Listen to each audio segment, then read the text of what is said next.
Saya ajak kita buka di Yosua pasal 15. Saya beri judul begini ya.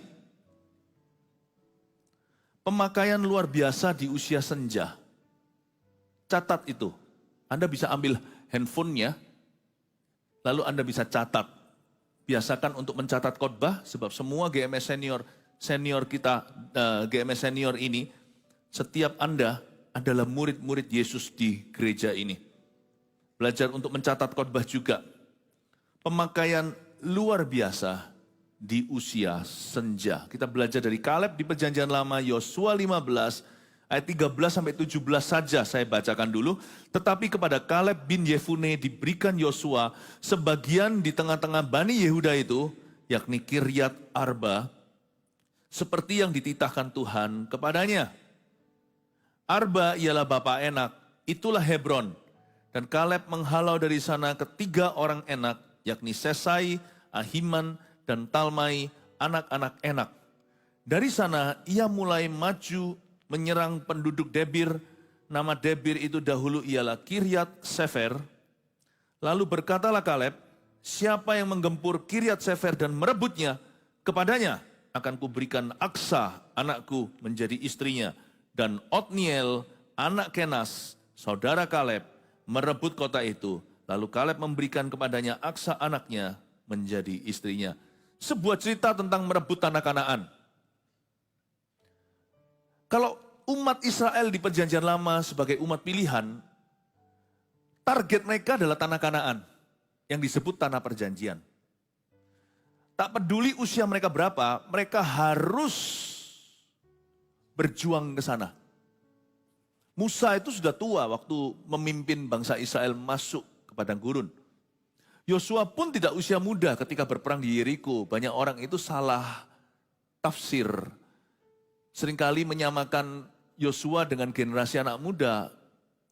Dan we need to read again. Kita perlu baca Alkitab lagi. Yosua tidak terlalu muda ketika merebut Yeriko. Bukankah Yosua itu bersama dengan Musa di tanah perbudakan Mesir? Yosua bukanlah yang pasti dia tidak di bawah umur 20 ketika bersama dengan Musa. Ketika Musa masih pulang pergi ketemu Firaun 10 tulah. Yosua itu sudah usia kerja.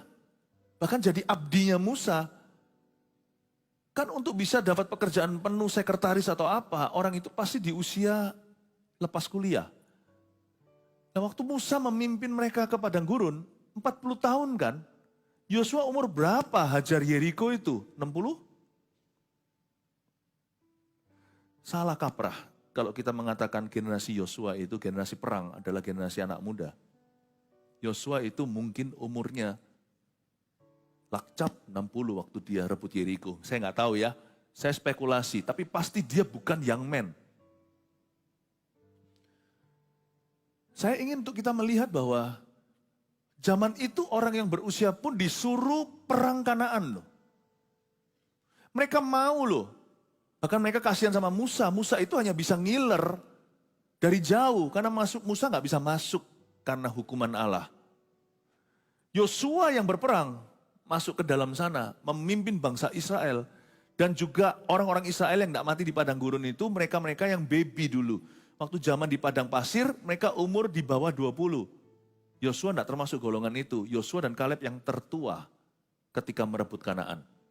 Sisanya itu semua orang-orang muda yang waktu zaman Musa memimpin mereka. Mereka masih orok kek, masih bayi, batita, balita, masih eagle kids ceritanya.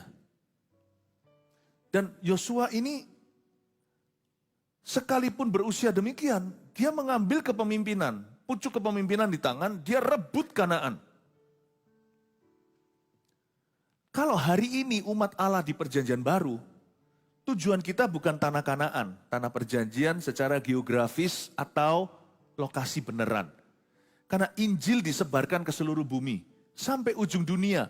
Berarti setiap kota adalah target Allah. Segala usia. Kalau dulu, the name of the game, peraturan permainannya adalah tanah perjanjian atau Kanaan. Sekarang ini amanat agung. Adalah sebuah dosa atau dosa gereja. Tidak melibatkan kaulah tuanya. untuk menggenapi amanat agung bersama dengan mereka. Siapa yang tidak melibatkan Anda untuk melibatkan Anda di amanat agung yang diemban oleh gereja, berarti gereja itu visinya hanyalah untuk menguburkanmu.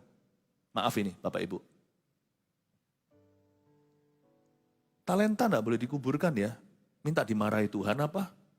Satu talenta pun enggak boleh disimpan di bawah tanah. Tahukah Anda itu talenta untuk amanat agung? Sudah harusnya di usia 60 ke atas, doanya gini, use me, pakailah aku. Jangan hanya mau dipakai untuk keluarganya, karena semua orang tua ya begitu, visinya hanya keluarga sendiri. Kita ini adalah citizen atau warga negara kerajaan sorga. Kita harus peduli pada kerajaan Allah yang lebih luas daripada family sendiri. Percayalah, familymu, family Anda pasti akan di-take care sama Tuhan Yesus juga. Carilah dahulu kerajaan sorga. Siapa bilang cari dulu urusan keluarga? Cari dulu kerajaan sorga dan kebenarannya semua ditambahkan termasuk untuk keluarga kita.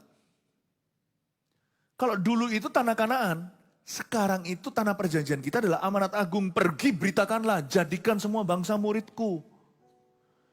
Jadi kita semua di usia apapun harus dimuridkan dan memuridkan. Amin Bapak Ibu Saudara. Gak apa-apa loh dimanfaatkan. Saya ini loh dimanfaatkan. Jangan berdoa pakailah saya kalau tidak siap dimanfaatkan sama orang. Loh Pastor Philip, berarti kan kalau saya sekarang ada di GMS Senior di GMS Surabaya Barat ini berarti kan saya dimanfaatkan di masa tuanya. Iya. Untuk memenangkan jiwa. Untuk memuridkan orang. Coba bayangkan jika hidup kita tidak dimanfaatkan, sepi ya. Lama-lama kita bosen. Apa ya tujuan hidup ya? Anak semua udah kelar. Ya kan? Semua udah terbang, udah empty nest, udah dari dulu sih, udah dari zaman dulunya, sono-sononya, udah rumah udah kosong, anak-anak udah pergi semua. Sekarang tinggal openin cucu, cicit mungkin bahkan. Gak semua itu, gak semua selanjut usia. Masih ada banyak di sini menurut saya masih GMS senior yang muda. Senior pun ada senior pun ada senior junior. Saya melihat di sini banyak senior junior, senior menengah. Ada juga senior. Kira-kira sebelah Anda itu senior junior, senior menengah, atau senior. Nggak masalah bagi Tuhan, Tuhan mau pakai semuanya. Pakailah aku Tuhan. Pakailah saya. Bayangin, saya pikirkan, saya sekarang, kalau saya renungkan, saya kalau nggak dipakai Tuhan, bosan, sungguhan. Hidup saya itu memang betul-betul dikejar-kejar. Pastor Philip doakan saya. Pastor Philip konseling ya. Pastor Philip bisa nggak voice note? Bahkan satelit-satelit kita yang banyak ini sekarang, kita total sudah, dengan satelitnya semua udah hampir ke arah 100 gereja. Coba bayangkan, 2030 300 gereja, saya setiap satelit ulang tahun, saya harus syuting loh. Selamat ulang tahun GMS Madiun. Nah kalau 300 satelit kan tiap hari setahun saya happy birthday to you. Nah kalau 1000 gereja gimana? Tapi kalau tanpa itu kau hapuskan, saya pensiun kan? Bisa pikun saya. Pasti pikun saya. Load saya itu banyak. Bukan hanya keluarga saya, tetapi jemaat keluarga Tuhan. Tiba-tiba kalau dicabut, diambil, saya pasti akan pikun. Saya minta Bapak Ibu Saudara pertajam rohmu. Baik Anda senior, junior, senior menengah. Pertajamlah. Pakailah aku, manfaatkan aku Tuhan. Kalau dulu mereka kejar tanah kanan, kita sekarang adalah jiwa-jiwa. Tujuan kita adalah amanat agung. Pergi beritakanlah, jadikan semua bangsa muridku. Tapi Pastor Philip, saya nggak bisa pergi. Nggak tentu pergi itu hengkang kaki kemana, ke Afrika. Itu biar misionaris yang muda. Nanti kita akan belajar dari Caleb ini. Dia dapat tangkap visinya. Nanti yang jalan sama dia, timnya bersama-sama, termasuk orang muda namanya Othniel. Othniel loh ya, bukan oatmeal. Nah, mari kita baca sekarang ayat 13, kita lihat usia berapa nih si Caleb nih. Kaleb merebut Hebron kan, tetapi kepada Kaleb bin Yefune diberikan Yosua sebagian di tengah-tengah Bani Yehuda itu. Berhenti di sana 13a. Tetapi kepada Kaleb bin Yefune diberikan Yosua. Bahasa Inggrisnya gini. He was given a new assignment when he turned 85. Kaleb bin Yefune ini mendapatkan tugas baru loh ya. Tugas baru di usia 85. Kalau Anda baca ayat-ayat sebelumnya di pasal sebelum ini, dia berkata, aku 85, aku masih mau perang Tuhan. Ini Kaleb ini, senior-senior ini kalau 85. Ya. Kalau senior junior itu 60-an, 55 ke atas 60. Senior menengah itu 70-an. Ini sudah senior-senior. Ini senior-senior 85. Gak lama lagi dia 90. Gak lama lagi dia 100. Kalau masih hidup selama itu. Dan Kaleb pada waktu umur 85 baru mendapat tugas baru dari pemimpinnya Yosua. Dia baru dapat tugas baru dari Yosua itu umur 85. Nah kalau saya hari ini berfungsi sebagai Yosuamu, saya gak boleh remehkan Kaleb-Kaleb yang ada di dalam gereja kita. Di usia senior-senior 85 pun saya harus kasih Anda tugas baru. Jadi CGL. Melayani. Ayo choir. Ayo main musik lagi. Saya so yakin, tadi pas Pastor Samuel Handoko ngomong sama saya, wah ternyata enak-enak suaranya ya. Lalu memberi komentar, yang tadi itu ibu tadi yang nyanyi, itu ada powernya. Yang mana lagi ada apa, diceritain sama Pak Asam tadi, yang Bapak Presley tadi, Elvis Presley, love me, tender love me, long, sweet, never let me go. Wah, suaranya enak sekali. Tepat ketukan lagi 80%. Wow, ayo mulai menyanyi untuk Tuhan. Di gereja ini Anda punya tempat, saya garansi jamin secara pribadi, you will have your place. Kami sedang memperjuangkan tadi itu. Untuk cari talentanya lewat CG-CG dulu. Nanti ada servolusi. Anda yang bisa bahasa-bahasa lain, bahasa Chinese, bahasa Inggris. Anda yang bisa bahasa lainnya lah. Ayo persembahkan talentanya untuk Tuhan. Tapi gereja kita ini gereja pemuritan. Pelayanan itu mendukung pemuritan, bukan sebaliknya. Gak usah cari-cari pelayanan. Orang yang mau dimuridkan pasti nanti dicari pelayanan. Umur 85. Baru mereka di launching. Sebagai produk baru loh. Saya rindu jikalau saya hari ini berfungsi sebagai Yosuamu. Yosua itu kan panglima. Jenderal perangnya Tuhan. Di perjanjian lama. Gembala sidang harus menjadi jenderal perangnya Tuhan di perjanjian baru. Tetapi sayang jikalau sebagai gembala kita sembunyikan talenta terbaik kita. Karena yang paling pengalaman ya bapak-bapak ini nih. Di usia 85, Kaleb bin Yefune diberikan Yosua sebagian di tengah-tengah Bani Yehuda. Nggak tanggung loh ya, saya beritahu. Yang dikasih ke Kaleb adalah Kiryat Arba. Itu Kiryat Arba, itu seperti gimana ya bahasa kita ya. Jikalau sekarang kita hari ini mau melayani seluruh dunia, lalu khusus untuk GMS senior dikasih misi ke Timur Tengah, itu Kiryat Arba. Itu adalah daerah yang paling berat. Yang paling alot. Yang paling sulit isinya Bani Enak. Bani Enak itu Buchhauze. Bani Enak itu gak enak. Itulah kaum raksasa yang sudah punah hari ini. Itu adalah petarung-petarung yang paling ganas dikasih ke senior. Yosua ini mikir apa? Karena bagi Yosua yang penting bukan usia. Bagi Yosua yang penting adalah visinya. Dia tahu bahwa rekannya namanya Kaleb umur 85 ini orang yang pengalaman dan lebih kenal Tuhan. Dia berkata yang gini gak bisa, yang gini ini harus kuserahkan kepada mereka yang sudah berpengalaman. Dikasih Kiryat Arba. Bayangkan kalau kita misi ke Singapura, gampang. Ayo saya misi ke Madura. Bahwa Army of God mungkin Cheng Li masuk akal. Kalau saya bawa GMS senior gimana? Apa kata orang? Kalau saya dulu pelayanan sekali, waktu di Palestina, KKR di sana, kalau saya bawa Anda, berarti memang senior di zamannya Yosua ini radikal semua.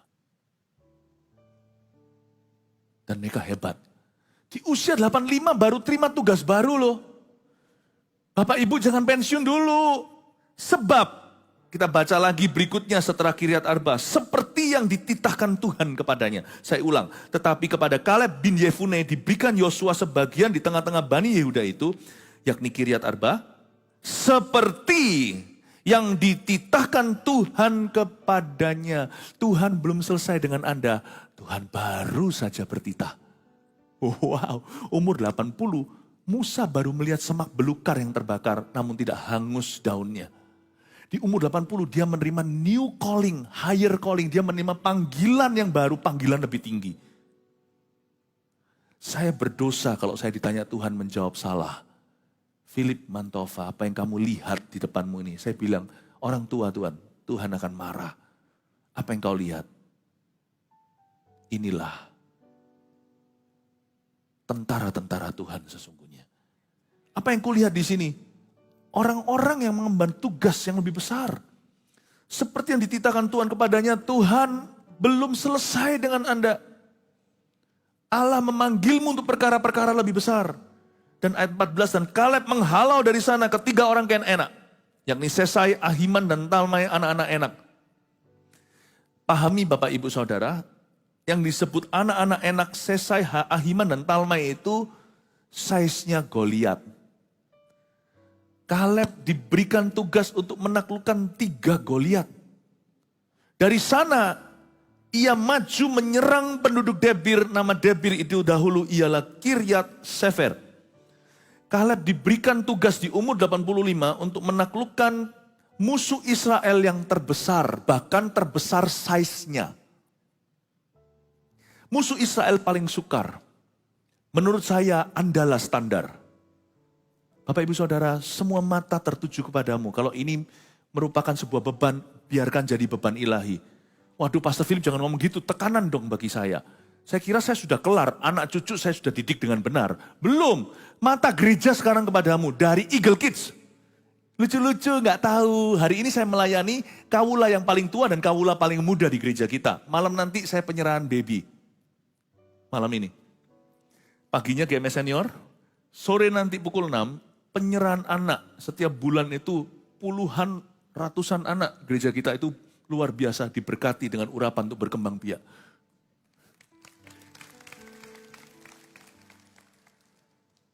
Anak kecil itu bergantung padamu Bapak Ibu. Kalau enggak nanti anak-anak itu kalau bisa mikir, belum sih ya kalau anak-anak kecil. Tapi kalau mereka sudah beranjak dewasa, usia army of God atau remaja dan pemuda, mereka berpikir, ngapain aku berapi-api? Wong ujungnya loh kayak engkong-engkongku yang ada, engkong emakku yang ada di GMS Senior. Mereka semua letih lesu berbeban berat. Udah loyo maunya semua udah mau pensiun, udah gak mau berbuat sesuatu, gak mau peperangan Tuhan lagi. Ujungnya loh. Mereka akan tawar hati. Lalu mereka masih untung sih lihat kegerakan di kaula umum kita. Wah kebangunan rohani di CG-CG-nya luar biasa. Tapi siapa yang jadi patron atau standar buat orang-orang yang seusia kami ini? Keluarga-keluarga muda, anak-anaknya masih muda-muda juga. Yang belum punya cucu. Kami akan melihat Anda. Ujung kami itulah Bapak Ibu. Nanti ketika kita melihat kayak tadi gitu saya melihat orang-orang semuanya berapi-api nari-nari untuk Tuhan. Hati saya berbunga-bunga. Saya mau jadi gitu nanti kalau tua. Oh haleluya. Ketika saya melihat ada seorang CGL tadi waktu saya sampai di sini. Lalu buka kaca. Kelihatan ada beberapa CGL-CGL kita yang sudah di usia senior dan berapi-api. Saya berkata pada diri sendiri, aku mau jadi kayak gitu, melayani sampai masa tua. Sampai putih rambutku. Tahukah Anda itu standarnya? Makanya, kalau Anda kerohaniannya tidak seberapa, tawarlah semua sampai Eagle Kids-nya. Ujung api gereja ini, yaitu kaulah manulanya. ujung apinya. Karena itulah orang-orang enak ditaruh Tuhan di tanganmu. Yang disebut tadi, Sesai, Ahiman, dan Talmai itu 3 generasi. Orang-orang ini semua Eagle Kids di tangan Anda. AOG di tangan Anda. Kebaktian umum kita di tangan Anda. Kita mau melihat ujungnya itu di mana, Andalah standarnya. Ayo melayani Tuhan. Bukan hanya Tuhan yang memanggilmu. Kami semua membutuhkanmu. Andalah teladan. Amin Bapak Ibu Saudara. Nah kalau ujung pelayanan itu akhirnya semua orang jadi ya biasa-biasa, tidak berbuah. Jadi mantannya Tuhan. Iya dulu itu aku dipakai Tuhan Yesus. Dulu waktu aku masih muda, aku tuh terlibat dalam persekutuan kampus. Waktu aku masih kecil dulu itu sekolah minggu, aku pimpin doa, aku di depan sana. Atau doa makan disuruh sama kakaknya atau suruh sama guru sekolah minggu. Tapi ujungnya sekarang, ya sudah beginilah, saya sudah pensiun, saya sudah enggak. Kalau ujungnya Tuhan enggak pakai hanya karena usia, saya enggak mau melayani Tuhan dari muda. Kalau ujungnya itu setelah manis sepah dibuang. No, tidak. Anggurnya Yesus itu di Kana ketika dia mengubah air menjadi anggur, makin lama makin manis. Seringkali kita pakai mujizat Kana sebagai sebuah perumpamaan untuk pernikahan. Tapi bisakah kita melihat itu sebagai anggur berusia? Orang itu ya kalau kita dulu ya zaman-zaman saya dulu itu diajak papa saya, mama saya pergi ke pesta gitu ya. Anaknya diajak gitu ya. Maka saya itu kan suka minumin soda dulu, nggak baik sih sebenarnya. Jadi soda-soda yang Fanta, Coca-Cola gitu saya minumin. Nah bapaknya itu lihat saya minum terus itu nggak habis-habis. Mungkin sudah dipesenin dari belakang sana. Kalau yang minta tambah terus, lama-lama dicampur sama air. Fanta merahnya ini kok nggak menggigit tadi ya. Setelah saya tambah ke 10 ya dasar anak kecil ya kan. Rasanya mulai anyep-anyep gitu. Coca-Colanya tadinya itu hitam pekat, sekarang mulai hitam abu-abu. Kenapa ya? Tadinya itu gasnya tuh sampai kepalanya itu pusing karena dingin. Setelah saya minum ke 10, kok jadi seperti sirup ya? Paham maksud saya? Dunia itu selalu gitu. Hokong jian liao, selalu potong materi. Tuhan gak begitu. Tuhan kalau pakai orang itu langganan. Makin tua makin manis anggurnya. Kasih tepuk tangan untuk Tuhan Yesus. Saya bertekad sebagai gembala untuk membangun senior di gereja kita. Setekad saya membangun anak kecil, kami komitmen itu 100% sama mereka. Sekomitmen itu. Kemarin pada waktu kita ngadakan menjadi anak bapak itu saya pulang dari Jakarta. Sampai di dalam hotel kamar saya itu sama istri saya itu 1:30 pagi. Jam 5 saya sudah cabut dengan koper semua ready langsung ke airport. Supaya nututi saya bisa di sini khotbahi cicit atau cucu Anda. Yang jumlahnya ribuan, total 10.000 itu yang hadir. Bukan di sini aja, di mana-mana yang hadir onsite. Saya nggak tidur 1:30. Jam berapa saya harus bangun mandi, berdoa dulu. Jam 5 saya sudah jalan. Saya berkata Tuhan nggak bisa. Saya mesti pulang. Kita atur meskipun itu, saya bisa aja berkata, saya sibuk hari itu sekalian saya di Jakarta atau gimana. Enggak. Saya harus bela nih, kalau perlu saya pulang lalu saya keluar kota lagi kalau ada urusan. Saya harus pulang, nggak tidur pun tidak bisa saya kesini. Dan dasar saya nggak minum kopi gitu loh Bapak Ibu. Kalau orang yang minum kopi kan bisa curang. Saya nggak bisa ngopi orangnya. Jadi kopi saya itu hanya satu di dalam sini itu kekuatan Tuhan. Jadi kalau saya sudah ngantuk gitu, saya harus kuatkan dirimu, mengapi-apikan diri. Saya berikan khotbah terbaik, saya komitmen pada cucu Anda, pada cicit Anda. Dan saya komitmen sama Anda. Tapi saya minta komitmen kembali. Ayo kita sama-sama lari. Jangan sampai kita itu menjadi seperti bagal yang susah untuk maju. Atau kuda liar yang susah untuk dijinakkan. Mari kita menjadi domba-domba Kristus. Mari kita sama-sama menjadi murid Tuhan. Mari kita suatu hari menjadi gembala-gembala bagi umat Tuhan juga bersama dengan Tuhan Yesus, bersama dengan kami. Saya berharap agar GMS senior ini nanti akan menjadi CGL berikutnya, menjadi coach berikutnya, TL berikutnya. Haleluya. Anda baru menerima tugas dari Yosua di usia 85. Dari sana ia maju menyerang. Bicara tentang peperangan Kanaan atau peperangan rohani. Ada peperangan rohani yang dahsyat. luar biasa terjadi di sekeliling Anda. Kalau mata rohani kita itu bisa dibuka, kita akan melihat anak cucu Anda sedang berjuang mati-matian di gereja ini untuk peperangan rohani merebut jiwa-jiwa dan menggembalakan mereka. Jangan ada satupun rohnya yang menganggur. Tidak boleh ada manusia roh. Karena sekali lagi saya ingatkan, manusia roh kita tidak bisa menua. Jangan sampai kita berkata, karena usiaku udah 85, aku tidak perlu peperangan rohani itu. No. Mungkin kita nggak bisa lari. Mungkin nggak bisa lompat-lompat lagi seperti zaman muda. Nggak bisa bepergian, traveling kayak begitu. Saya sendiri merasakan loh, baru usia begini, mungkin saya banyak traveling ya. Dulu ya, apalagi tahun 2006 sampai 2011 itu berat sekali buat saya. Saya ceritain sedikit ya. Saya terbang. Setiap bulan pun saya ke Taiwan misalnya, hanya satu negara, itu belum negara-negara yang lain. Saya pergi terbang. Sampai itu, langsung saya ke konferensi, langsung khotbah. 1 minggu itu bisa khotbah 20 kali. Dan saya tidak ada waktu istirahat. Sampai langsung dijemput, langsung ke konferensi, di mobil juga, murid-murid rohani, pastor siapa sekarang mereka menjadi hamba-hamba Tuhan semuanya di negara-negara itu. Mereka menjadi pembawa kebangunan rohani, menjadi pemimpin-pemimpin rohani. Duduk di mobil, pemuritan. Mereka tanya saya ngobrol. Sampai di sana ketemu dengan banyak orang. Di stadion misalnya. Saya naik ke atas, saya khotbah, pulang ke hotel. Mandi sebentar, makan pun dibarengin dengan orang-orang satu set yang berbeda lagi. Berbicara sama mereka. Pulang itu jam 12, jam 11 sampai ke rumah, sampai ke hotel. Saya setelah mandi-mandi semuanya jam 12, ting dong. Beberapa murid-murid yang lain datang sekitar satu set lagi, 10 orang hamba-hamba Tuhan duduk.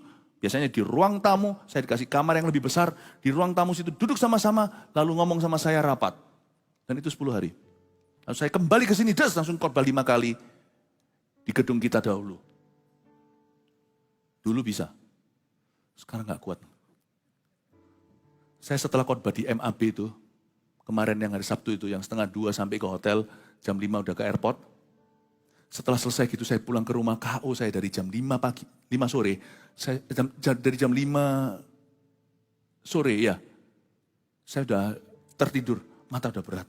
Terus sudah sampai besok pagi, gak kuat. Terus hari Minggunya waktu saya langsung datang ke sini, langsung ke ibadah. Lalu masih ada ketemu ini dan itu. Saya masih kerasa saya butuh 1 hari lagi untuk istirahat. Kenapa ya Pak Asam kok saya sekarang begitu ya? Dulu saya kuat loh, sampai itu langsung 10 hari balik sini langsung 1 rentetan lagi. Sekarang saya paksakan langsung KO. Oh iya, belum, saya bukan usia senja. Belum, segera ke sana. Itu manusia jasmani. Tapi manusia roh saya menyala. Saya ngerti, mungkin Anda tidak bisa lari atau lompat. Atau tidak bisa seperti dulu kuat. Zaman kerja kan, bapak-bapak ini pasti naik mobil sendiri, pakai kendaraan, bawa barangnya, tidak tahu apa kulaannya. Pasarkan di sana, balik langsung kerja lagi. Sekarang nggak kuat kayak gitu. Dulu mungkin bapak seperti itu, bapak ibu. Tapi bukan berarti bahwa Anda tidak berfungsi secara rohani. Manusia rohmu harus menyala. Ada peperangan rohani terjadi. Dan itu bukan secara fisik. Ayo tangkap visi ini. Mari kita dari sana yang maju menyerang penduduk Debir. Terjadi peperangan rohani untuk jiwa-jiwa. Terlibatlah. Kemarin setelah anak-anak kecil itu saya khotbahin. Lucu loh. Lucu. Coba tanya ya cucu Anda nanti iseng-iseng kalau mereka di Eagle Kids. Hei, mungkin karena Anda tidak datang di KKR itu, mungkin Anda tidak tahu apa yang diajarkan. Tanya sama mereka. Nanti kamu besar mau jadi apa? Mereka semua bisa jawab sekarang.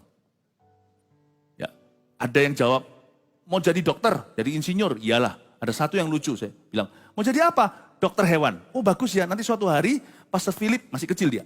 Pastor Philip kalau nanti suatu hari perlu kontrol, perlu check up ke kamu ya. Dia bilang, iya, lah berarti saya hewan. Saya cuma mancing cucu Anda. Jawabannya lucu dan lugu. Dia mau jadi dokter hewan, saya tawarkan. Suatu hari saya jadi pasienmu ya. Dia bilang, iya lemah ya. Tidak apa-apa lah, anak kecil kan masih bisa berubah-ubah. Tapi kalau Anda tanya mereka sekarang lebih pasti. Karena saya ajarkan, kalian umur 12 sudah harus tahu mau kuliah apa, harus tahu mau jadi apa. Hidupmu tidak boleh sia-sia. Paling tidak, jawaban mendasar mereka ini, kalau Anda tanya, mau jadi apa? Satu-satu berkata, mau membangun 1000 gereja. Anak-anak Anda, cucu-cucu Anda, jawabnya kan begitu. Salah satu mamanya tanya kan, lalu Pastor Philip lalu itu diajarkan apa di gereja? Membangun gereja. Ya, Meme harus selesai sekolah dulu, sekolah yang baik. Meme mau bangun gereja nanti. Sekarang kalau saya tanya sama Anda, masa tua Anda mau apa? Kalau Kaleb menyerang Debir, dia nggak bertahan. Di usia senja orang bertahan. Nikmati. Nikmati boleh. Jalan-jalan boleh. Iya, tapi secara roh nggak bisa istirahat.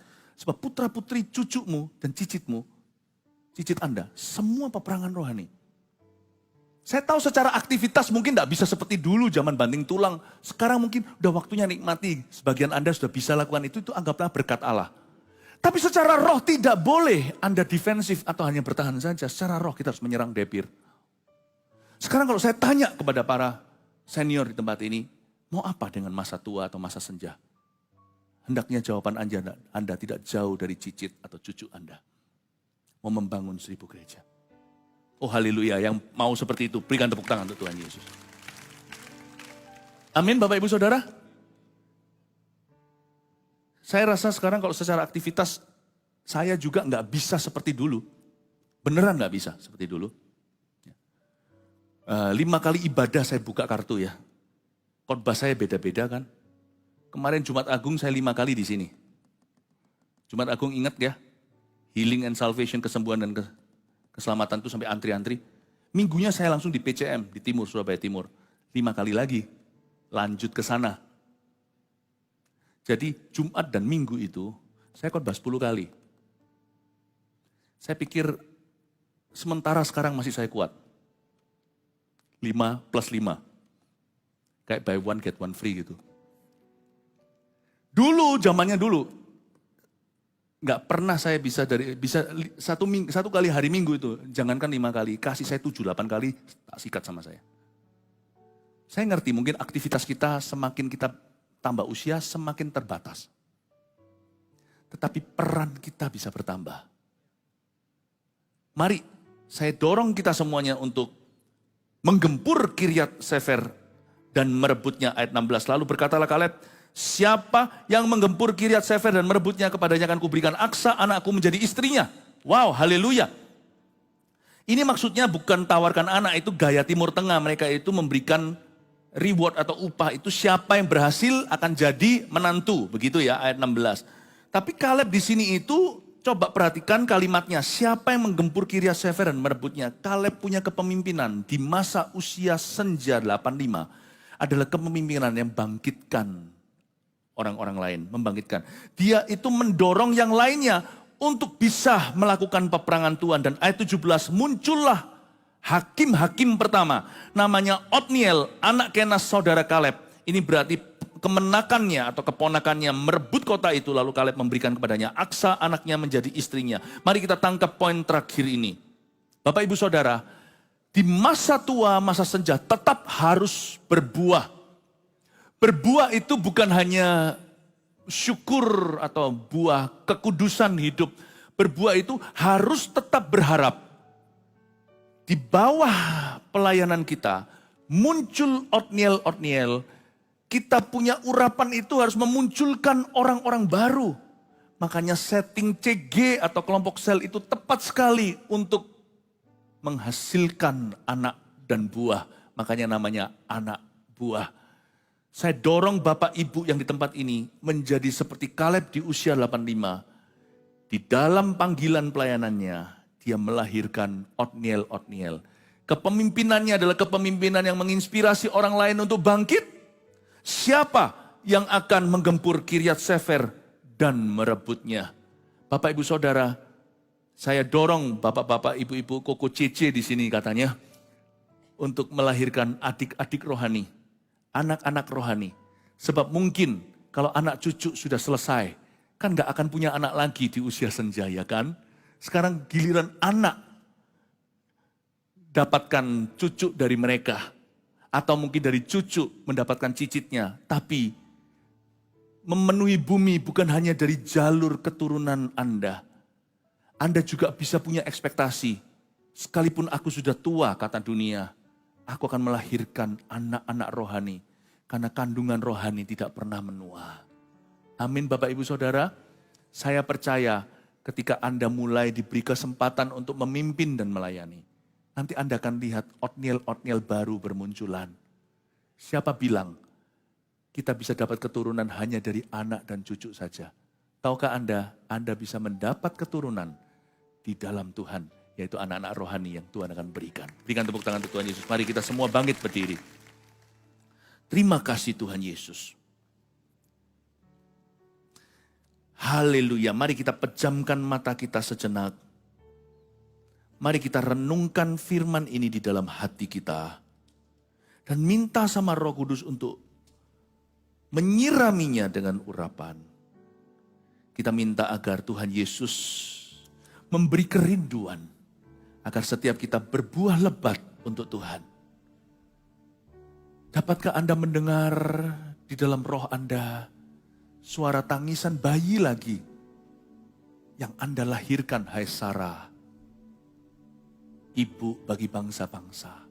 Yang Anda akan dilahirkan untuk Anda ya Abraham, Bapak bangsa-bangsa. Beranikah kita membayangkan anak-anak rohani keturunan dalam Kristus akan bermunculan di dalam hidupmu di usia senjamu? Rindukan itu, inginkan itu. Dan saya percaya Allah akan mulai membuka hatimu untuk pengurapan yang baru. Oh haleluya.